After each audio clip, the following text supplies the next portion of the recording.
Alright, so today we have one hell of a mission in our hands. We have to replace the oil pressure switch on this 2014 Jeep Wrangler. And it's not easy to get to, unfortunately. Start off by removing this cover.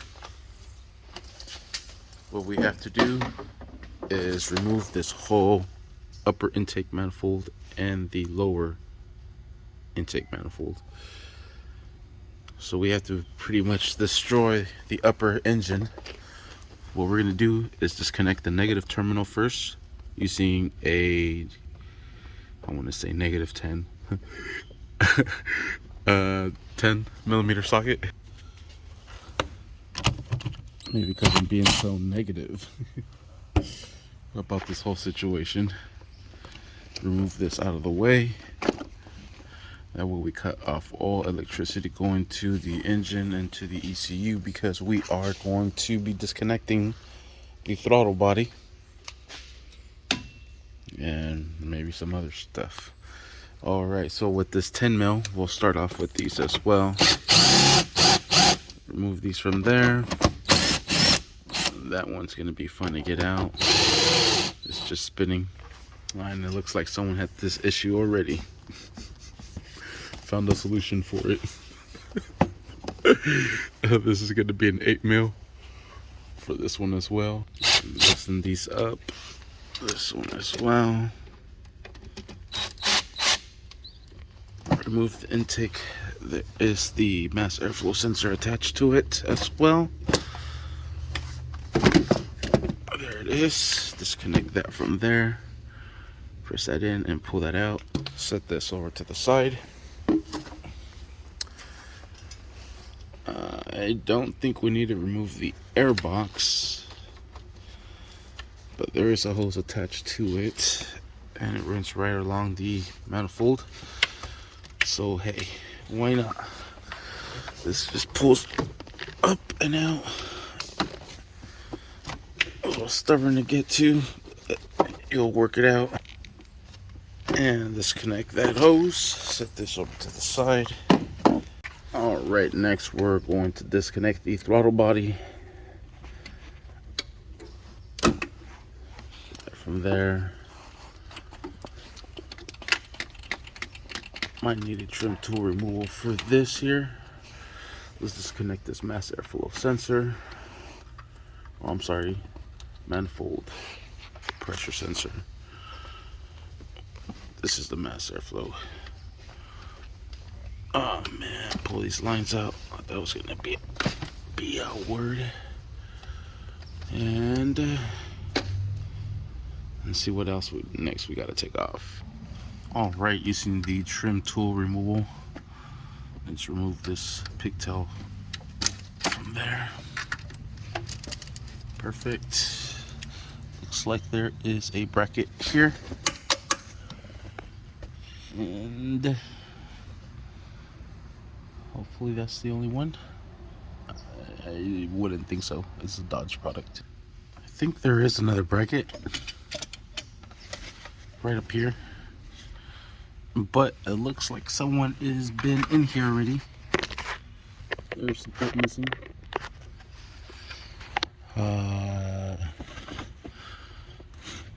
So we'll just take off this hose next.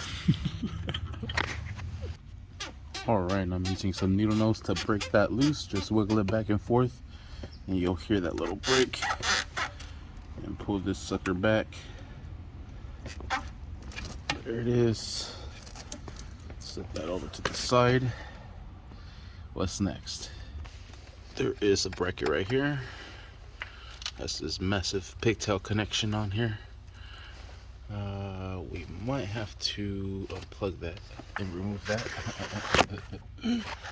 Stuff missing. Alright, and unlock that pigtail. Let's see how this sucker comes out. Alright, once you unlock that, looks like this. Slides up. And there it goes, unplugged. Set this sucker over to the side.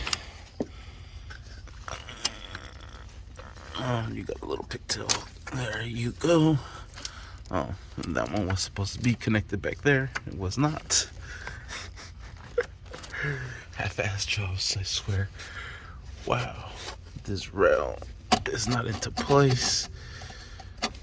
So it looks like you have to remove the 2 nuts that are there. That's it there. Remove those 2 nuts. Remove these 2 bolts. These 2 bolts look like they might be 10s. Alright, and we'll take those out. Sweet. I'm guessing those are 10s as well. Don't hold me accountable for it. Oh goodness. Is that one whole piece or what? It is one piece. Looks like it goes down there. Yeah, we're not doing that. Let's go ahead and move on to the next step, the other bracket. All right, for this bracket, it is also going to be a 10. I am using a swivel and an extension. Drive that sucker off. Make sure you do not drop it. All right, so that bracket goes way down in there. Jeez, I can't even put my freaking phone in there. Kind of see the bottom of the bracket and where that bolt lies, right on the exhaust. So in order for us to loosen that up from there, we have to loosen that down there. So let's loosen up the intake manifold first. Hopefully, fingers crossed, we have enough room over here so we're able to bring it up this way and then tilt it up and hopefully out. Let's loosen that manifold up. All right, so we have a series of bolts. These are all 8mm. We have to loosen up.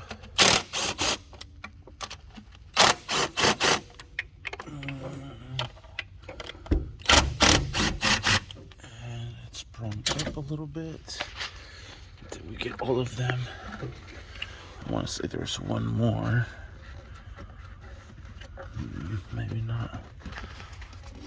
Okay, I guess it's just the 6. Let's see if we get the sucker out. You could actually hand unthreaten these. And we're going to just remove them to get them out of the way so they don't get caught on anything. These as well. Those we can just pull up and thread up there. Perfect. Put these in a nice safe location somewhere. Alright, I got it out of here using a flathead. You can see the bolt out. I was able to pry it over to the side and get the sucker up and out. She's stuck somewhere though. I think there's another bolt somewhere. I'm not sure because it's already pretty up high. There is another bolt way freaking back here. Shoot, I lost it. Oh, there it is. It's way down here. Right, way down here. So there is another bolt that we still have to remove. Shoot. There she is, way back here. Can't see it. Nope. Freaking nice. Too big. Get a better view. There it is. And the manifold is finally loose. So there is not 6 bolts, 7 of them. All right. She is out of there. Let's get her out. All right, and there we have it. I'm about to show you guys something. Oh, it's $24,000 worth of damages right here. My boss ended a little too freaking hard. Shit. Guess who's gonna fix it? This fucking guy. All right. Let's cover up those intake runners with some paper towels so nothing falls in there. It is hella dirty up there. At least I'm being positive about this whole process. This is the second one I've done. I think The first one I did on a freaking Dodge Journey. I think it was a Journey or a Wrangler, not too sure. It is just as much of a bitch as this one is. I think they got a very similar engine. And yeah, for that one you gotta freaking take off the whole intake manifold as well. Alright, now let's take off the lower intake runners. I only see two. Dang it. Fuel rail. Yeah, the fuel rail has to come off too. I thought it was just going to be the runners, but it is bolted right on that. Yay. Alright, we're going to be using a Torx 30 to remove those bolts, as well as an 8mm for the regular bolts. And we'll start off with these here. Let's drive them all the way out. And this one down here. I'm using the swivel extension just to be easier for me. I don't know if this is one of them as well. Oh shoot, looks like it will be. So we have all these on the side and the fuel rail as well. Hopefully we don't have to touch that. Let's remove all the ones that are here on the side. You can see them there and there, as well as on this side here. All right, so there's 3 bolts on this side, 3 bolts on that side, and it looks like the fuel rail is attached to the lower intake manifold with the injectors as well. I think there might be another bolt somewhere. Yep, I was wrong again. 3, 4 on this side. 1, 2. I guess there's 4 on this side as well. There's 8 of them. Alright, so everything is loose. Just gotta work it out of there. We might have to disconnect the fuel injector pigtails. That would make it a lot easier. Yep, it looks like they did that. Bruh. Alright, so I know I've been hella jolly. I have a dentist appointment. I might not be this jolly when I get back. Wish me luck. Alright, I just got back from the dentist. I don't know if you can hear it, but I am talking a little funky. I can't even say funny. Injectors. Let's just connect those pigtails next. Shoot, they're right on the coil pack cable. There's a safety latch on there. Make sure you bring that up and push in the injector and try to get that injector out, or the pigtail for the injector. Alright, I got this side disconnected. This side is going to be fun to get to. I'm going to try to extract this and see if that gives me enough room to undo those pigtails there. Alright, I also disconnected the coil packs just so this cable could give me some more room. This is the fuel line. It's probably hella brittle and shit. Just want to be careful with everything. Alright, not really giving us a lot of room to work with. So we're just going to try to make it work. Try to release those pigtails as best as possible. Okay, I got it to come out a little bit more. Now we'll remove these pigtails from here. And then we're almost there. On this one, the little clip is broken. So what I did was pick it from the bottom. Then I was able to lift it. And then with the other hand, pull it out. Did I push that sucker in? No, I didn't. Now we can remove the other ones and the other one. Alright, all the injectors are off. And we'll just swing this over because it still has the fuel line connected to it. That's more than enough room to get to it now. Okay, so in order to finally get to the oil pressure switch, we have to remove this one as well. Alright, and I went ahead and covered every runner. I disconnected the pigtail. There is a safety on there. And this goes down, you pull that up, and then you press that tab. Fortunately, my tab was down here, so I had to like work it out of there. Alright, we'll move that to the side. We have to remove this one. There is no way we are extracting that without removing this. So let's take this one off, and maybe we could disconnect this pigtail while we're at it. I swear, any Chrysler product is a mission to work on. Simple things too. I can't get that pigtail out of there. This one right here. Work that sucker out. Oh, there it is. Jesus Christ. Alright, now let's remove the sensor. Then we should be able to remove the bottom sensor.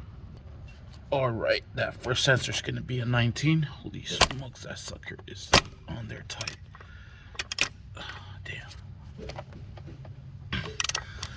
So let's extract that sensor. Alright, and there it is. Looks like a temperature sensor right here. And set that over to the side. Now let's go ahead and grab that one. Way down there.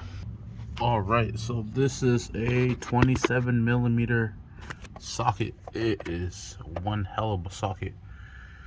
Hardly any room to get in there too. See if we get that sucker out. Alright, and oh yeah, barely got Lee. I am using a 1/2" ratchet to get to this. And just work that sucker all the way out. Alright, and there it is. Wow. Wow. There it is.